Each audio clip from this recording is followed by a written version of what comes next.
right, welcome to episode 7 of How About Them Huskies. I'm Connor. I'm joined with Andrew, Matt, and someone who's not a usual co-host, Tyler Polley. Ty, how you doing today? Doing good, man. Doing good. Just came in from out of town, about to have an away game, so just chilling, chilling. Cool. Well, we thank you for coming on, and we'll just get right into it. We have a couple questions. So I'll start. How's life been treating you overseas since you got over there? How's it been for you? It's been great, man. I can't even lie. Being in Greece and being in Thessaloniki, it's amazing. The team is amazing, amazing fans. Just an overall great experience. I can't. It exceeded my expectations. So it's a real great experience. I'm glad to be here. Cool. And what's one thing you miss the most from being back in the States, if you could choose one thing? Uh, I mean, my family, my girl, my friends. Um, yeah, that's about it. Just my loved ones. That's what I miss the most. Cool. As far as like culture wise, like I don't really miss anything back in the States. Like the culture's cool over here. The food's amazing. It's healthier. So yeah. All right, Ty, you played under a lot of amazing coaches at UConn. Who would you say got you the most ready for the next level? Um, I'll say Coach Early just because I was with him the longest, but Coach Ollie was also great. Um, he instilled a lot of things in me early on that carried on to Coach Early that made me, you know, play with Coach Early and be successful with Coach Early. So I credit both coaches, but the one that helped me most overall, I'll say, is Coach Early. Yeah, that's kind of who really we all thought it would be. An Yeah, amazing coach. yeah, that's my guy. That's my guy. Now we all got to know who's the funniest teammate to play with. Uh, the funniest, I gotta say Isaiah or Josh. Yeah, Isaiah or Josh. Those are my guys. Those are my brothers. Either one of those two. And Brennan, yeah, Brennan Adams. that's easy to see. Zay seems like he's a Yeah, funny guy. yes, he's hilarious. You guys still keep in touch? We talk every day, bro. Yeah, We have like a group chat. We yeah. talk every day. It's great. Yeah, It's gonna say, man, you got to make a new group chat every year for the new teams. yeah, Got all those guys in there. yeah. Hey, what up, Ty? I'm Matt. And my first question for you is we see like Dan Hurley's reactions a lot after like a questionable call on the sideline. You probably started seeing Mhm. this year now that you're watching on TV. And he'll have like the funniest look on his face. And we could see that, but we don't really get to like hear him. What's like the funniest reaction you could remember Dan Hurley having after he's angry? um, it was during the COVID year season, and we were playing in the Garden, I think. He put the mask like over his nose, and after like a questionable call, and he looked like a mermaid man from SpongeBob. That was real funny. That was real That's funny. too funny. That was a memorable one for sure. Dude, we're blessed as fans to just see Dan Yeah. these reactions when the camera shows him. That's just like a whole nother level that you don't really get to experience at other schools. And my next question Mhm. is, you kind of seem like you got a knack for hitting big shots. Correct me if I'm wrong.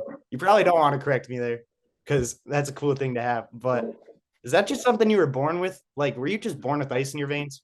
Uh, um, it's weird because like for me, like I struggle with confidence, but like in those moments, like I just don't try to think too much.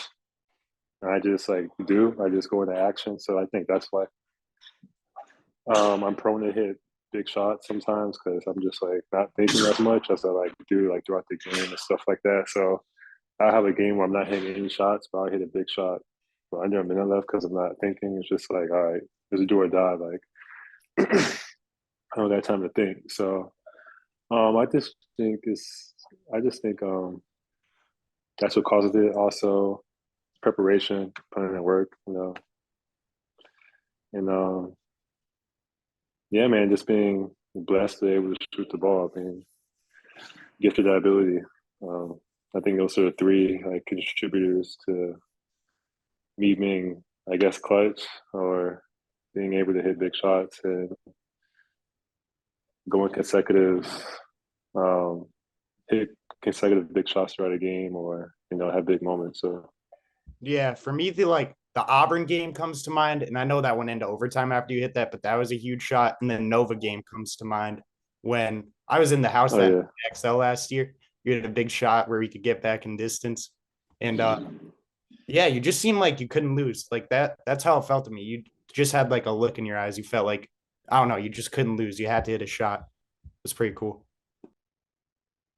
yeah. Just try to help the team, man. That's just try to help the team as best as I can. That Nova game, especially, like we fought so hard throughout the whole game. Coach Shirley got thrown out, like, and we were down by 4. I'm like, bro, because I haven't before that. I haven't beaten them ever in my career. So I'm like, I really can't beat these guys. Like, I'm just thinking, like, I can't beat these guys. Like, we got to beat them. Like, I felt like we had the game, the whole game. Like, we were controlling the whole game. So Coach Kamani ran a play for me. I had the timeout, so I knew I was going to shoot the ball like before we started playing again. So I just prepared mentally, like, you know what? As soon as I catch him, I'm just going to shoot it, live with the results. What's going on, Ty? So All right. So coming into UConn, as a freshman, there were a lot of upperclassmen. Would you say that you looked up to any, and have they helped you get to where you are today at this professional level? If so, um, it's tough. My freshman year was real tough. Obviously, I was a real bad year for UConn. And like just all the stuff that was going on, and KL leaving. So I mean, as far as upperclassmen, um, I looked up to or that helped me the most. It's tough to say, not to like you know discredit anybody or because a lot of those guys did help me, but as far as like setting a culture, like Coach Rowley said, and setting like a foundation and following that to win games that translates to winning. My freshman year, I didn't really get to see that because we lost a lot, and there was a lot of frustration around the locker room, and just wasn't a good energy, a good vibe. So um, I really had to figure it out on my own, which was tough. Like being like an upperclassman, being a leader of the team, I guess. Like it was tough trying to figure it out on my own, having a new coach, getting used to Coach Hurley, his intensity. So I didn't really have that. Of course, guys helped me, like Jalen. Jalen helped me. Terry helped me. Um, SCB, but yeah, I really had to figure it out as I went along. Oh yeah, Christian, Mike, those guys did help me. I'm not gonna lie, the walk-ons did help me. Those are my guys. But yeah, it was a mixture of both, I would say. yeah, throughout your 5 years, you experienced a lot of different teams, and at the end, you guys were a very good team. Would you say that that first year, kind of being under 500 and everything, and being able to learn, do you think that help the younger guys become more of a mentor? I think it did. I think experiencing that really like opened our eyes and made us realize like just because you're at UConn doesn't mean you're automatically going to be good or you're automatically going to go to the tournament. Like going in as a freshman, I'm just thinking we're UConn, so we're going to the tournament. Like we're going to be successful. Like, but it goes a lot into winning, especially at that level. Like a lot goes into it. So experiencing what not to do that first year, and like how to approach every day, and how to approach practice, and how to approach games, like it really changed like our mindset, like the younger guys. We we brought that to Coach Shirley, and Coach Shirley helped us along the way to teach us, how to win games, how to approach practice every day, to build a culture, build something special at UConn. And now you see it right now, like what he said with that foundation and how we helped some of the other guys like Jordan and Adama and Andre, and now they're emerging as superstars. So, it's that first year definitely sucked, but it definitely helped as well. Yeah, you hear all the time about all these players. They say that they have their like welcome to the NBA moments. You said coming into UConn, you kind of had these high expectations. You're going to make the tournament. You're going to do all this.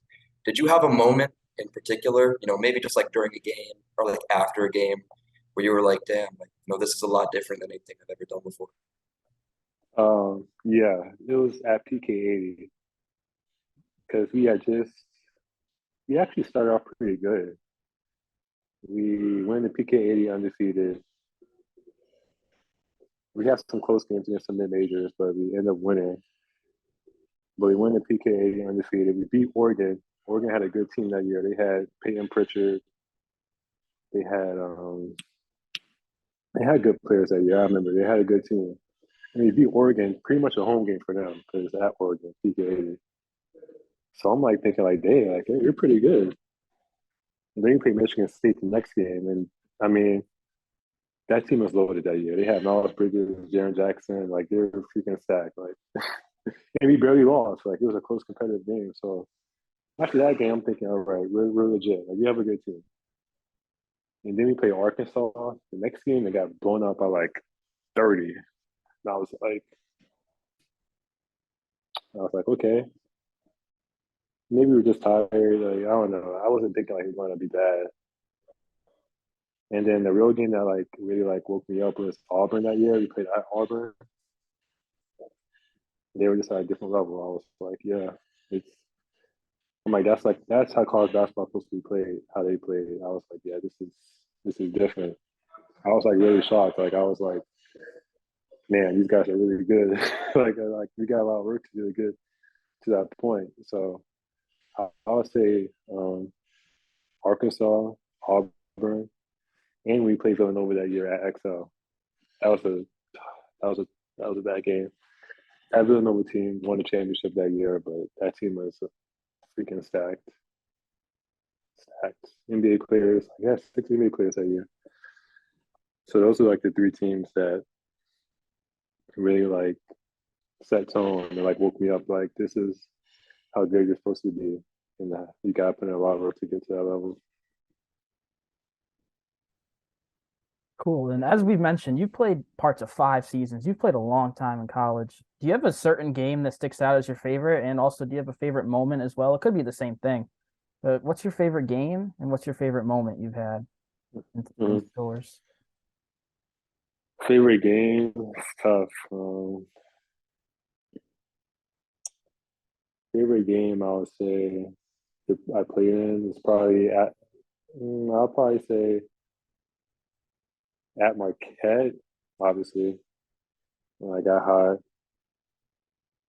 But I'll say beating Nova this year was probably like the best moment because I felt like that was like a little hump we had to get over, like beating Villanova. Because, Nova's like the top of the Big East every year, top in the country every year. So beating them was like, okay, UConn is taking that next step of where you're supposed to be at.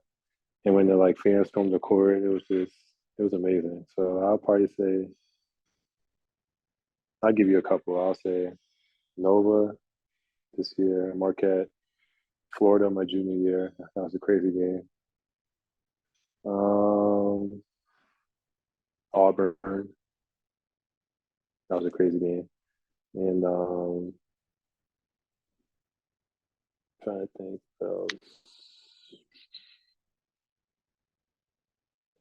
I'll say Syracuse, my sophomore year, I think, at the Garden. That was a fun game to play into for some reason. I remember that one. That's when Hurley went up to when UConn got hot. Adams, Yeah, right? that's when Jim right on the head. Anderson, Yeah. Yeah, yeah, that was when that meme was born. But I'll say that game too was fun. Yeah. My favorite moment though, I'll say after I tore my ACL, like the game after that, we played Wichita State, and like before the game, they like put me like on the like jumbotron. And it was like had like a little like tribute to me, and, like saying get well soon.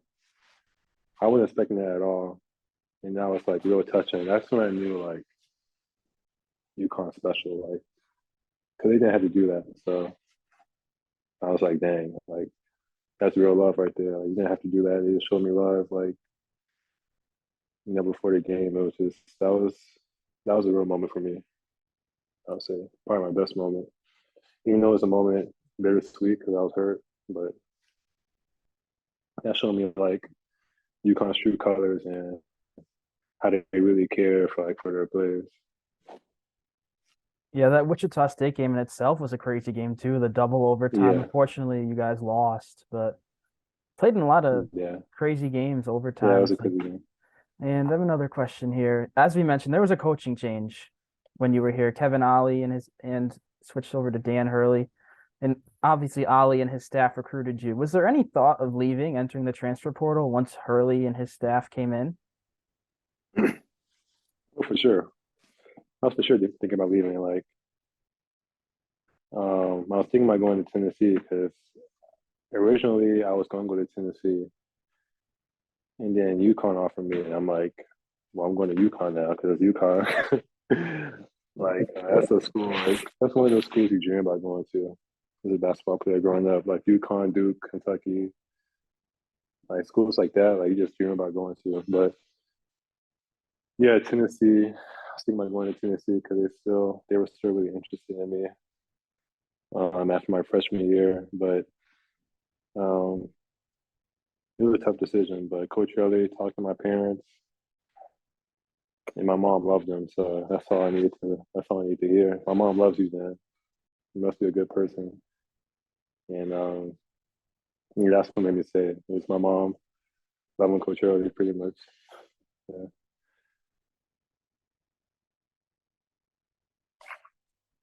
And yeah, and I'm sure you're following the team this year. 9-0 start, number 8 in the country. By the time this airs, they'll probably be higher, maybe top 5. What have you liked so far from the squad this year? It's hard to name, bro. Like we're freaking stacked.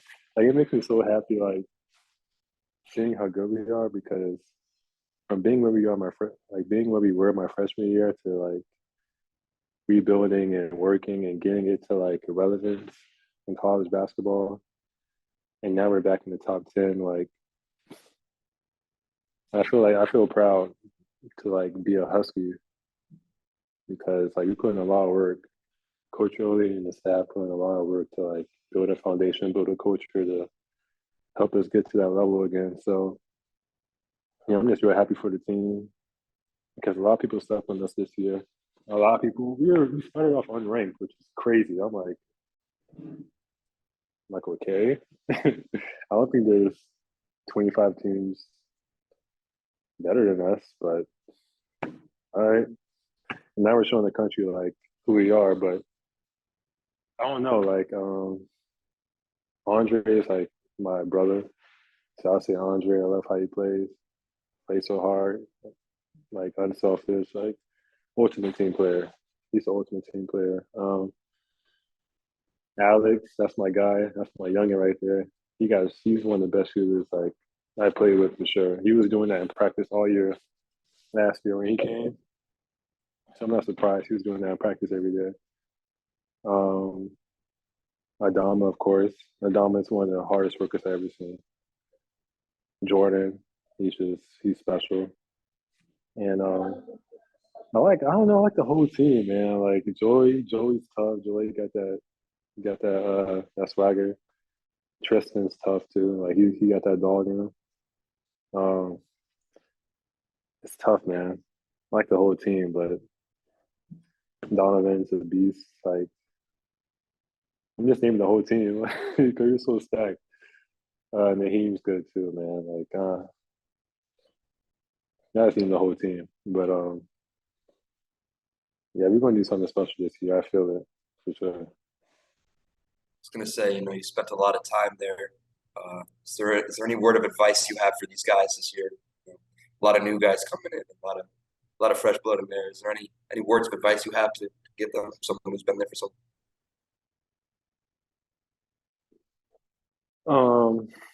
Word of advice.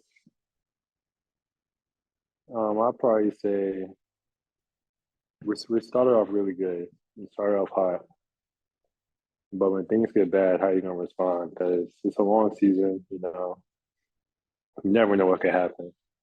Like you never know what can happen. Injuries can happen. Like you just never know. So if things get bad, because things might not be bad. If things get bad, and how passionate our fans are, and how we care, and how if you lose here, like at UConn, it's tough to walk around campus. It's tough to go on Twitter and Instagram. That's what comes with it. Not complaining. That's what comes with it, and it's a pressure. It's a privilege to have that. It's a privilege to have pressure to win. It's a privilege to have pressure on each game you play. And so, I'll just say how you respond to that shows like your true character. And if that happens, just respond in the right way because it's a long season. You might lose 2 games, 3 games in a row. How are you gonna respond? Are you gonna wreck the season, or are you just gonna bounce back, win a few games in a row, get back on track? So I'm sure Coach Shirley has told them this before. Pressure is a privilege, is what I learned from the coaching staff, and that's something I try to carry on at each game. So having the pressure to play, having the pressure to perform, pressure to win is an honor, something you don't get, especially like realizing that like overseas, like you play teams where you don't have pressure to win, like you're just out here playing. Luckily, I'm a part of an organization that it is pressure to win because our fans are crazy here, which is amazing. So yeah, that's my advice to them. Yeah, Tyler. I was just thinking that the success that the Huskies are having this year, it wouldn't be close to where it is without guys like you and Isaiah Whaley, who really stuck around for a bad year, bought into Dan Hurley's culture, and just helped change the culture and became a leader by the time you were out. So I really see guys like you and Zay as like the face of the Dan Hurley culture. And I was just pointing that out. That wasn't even a question. I was just pointing that out. I appreciate that. I appreciate that. For real. That means a lot. Ty, I know you said you thought about going to Tennessee not once but twice. And was there? I know you said Hurley really talked to your mom and dad, and really, that's a really good thing, obviously. But was there anything that Kevin Ollie did that really reeled you in to UConn as opposed to the Tennessee organization? Um,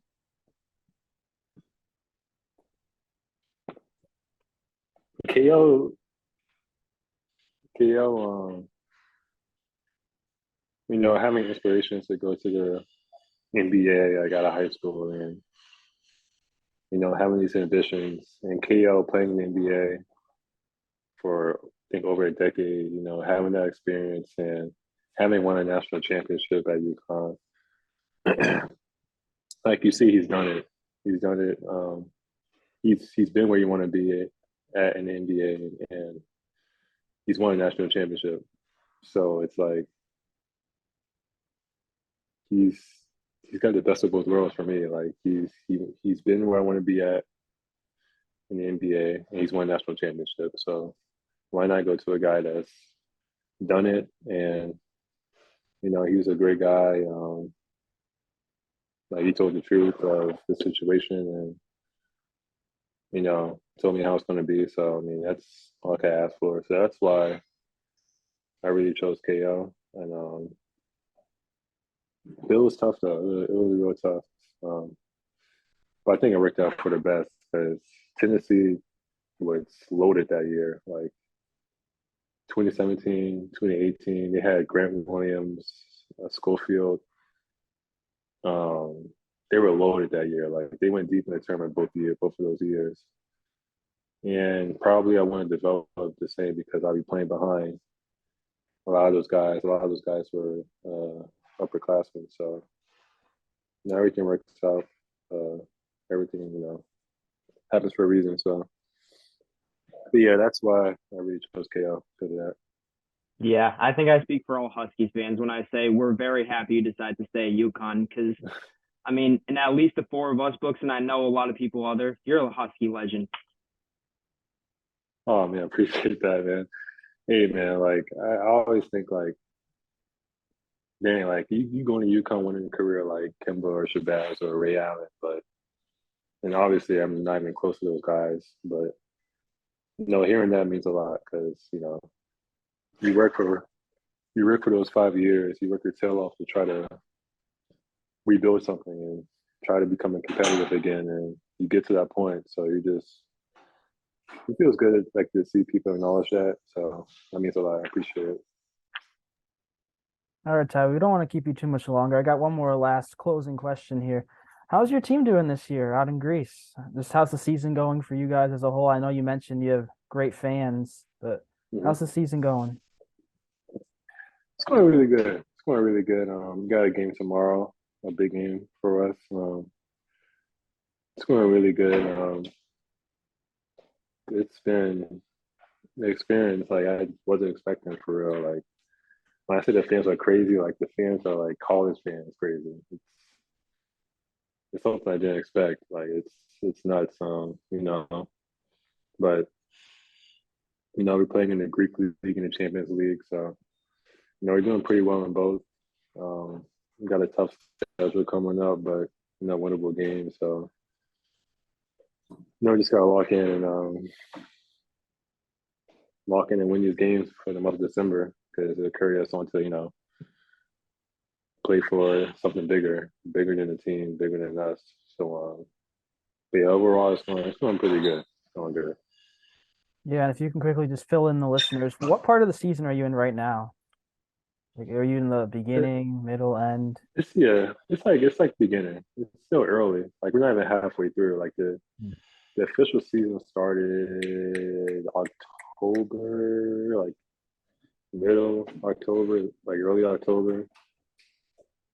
So like we're still early in the season. Like we're not even halfway through yet. If everything goes right and we're supposed to win games and like we're supposed to do what we're supposed to do, we're not going to finish until like May. So we still have a few more months left. Yeah, it's still early. We only play like 11, 12 games around there. We got like 30 something games we got to play. So it's still early. Still got a lot of work to do to get to where you want to be at. Cool. I think that'll just about do it here for episode 7 of How About Them Huskies. I want to thank once again Tyler Polley for coming on. I know we got a little time difference here, but we made it work. So thank you, Ty. Yeah, no problem. Thanks for having me. I appreciate it. I appreciate the love. Yeah, and thanks for listening and look for another episode later this week.